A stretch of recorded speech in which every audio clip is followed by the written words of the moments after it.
What were the most important lessons that you learned during those, what was it, close to a decade working in television? Yeah. Yeah.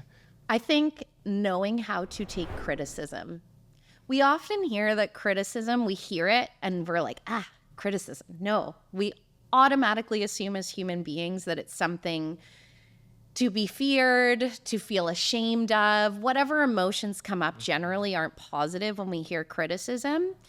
I think it's one of the most valuable skill sets I got very early. I remember being in broadcasting school, and let's face it, what you're doing is rough. You think you've got it figured out because you're 20. You don't. The stuff is terrible. Thank God. That's how we learn. But what we would do is shoot our things, and then we would sit all as a class, and it would go up on the big projector. And as a class, you would have to sit while everyone critiqued your work. And sometimes it would feel harsh because when you're doing on camera, and you know this as well as a creator, it to a degree feels personal because it is. Yeah. It's your image, it's how you sound, it's how you look, it's how you spoke, what you ask, what it looked like, all of it. But if you are able to actually take constructive criticism and apply it and upskill your skill set, and you just get better. You just get better. And it also gives you a hunger for it in a way. So then as you're either changing careers or going into a new role, you're less afraid to ask the questions. I think that would be my second thing. The biggest lesson I learned, ask the questions. Do not sit there ever and say, oh, I'm too nervous to look stupid or dumb if I ask this. Or how many times does our mental thought say, I should know this, but I actually don't. And maybe I'm just going to try and fudge it. In what context do you mean asking questions? I think anytime you're just in a situation, especially from a work perspective, where you don't necessarily know if you're doing it right.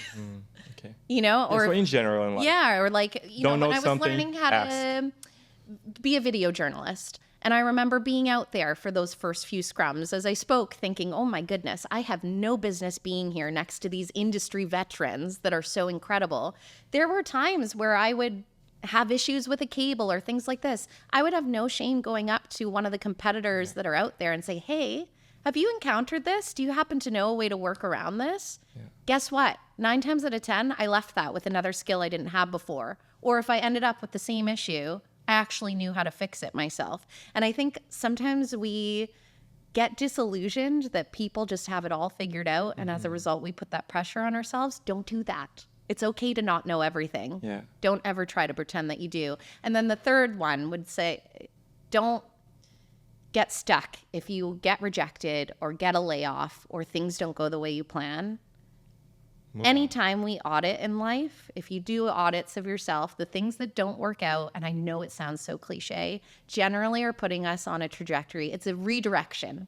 Every time I'm like, it's a redirection. And it always has been, but you have to participate in that.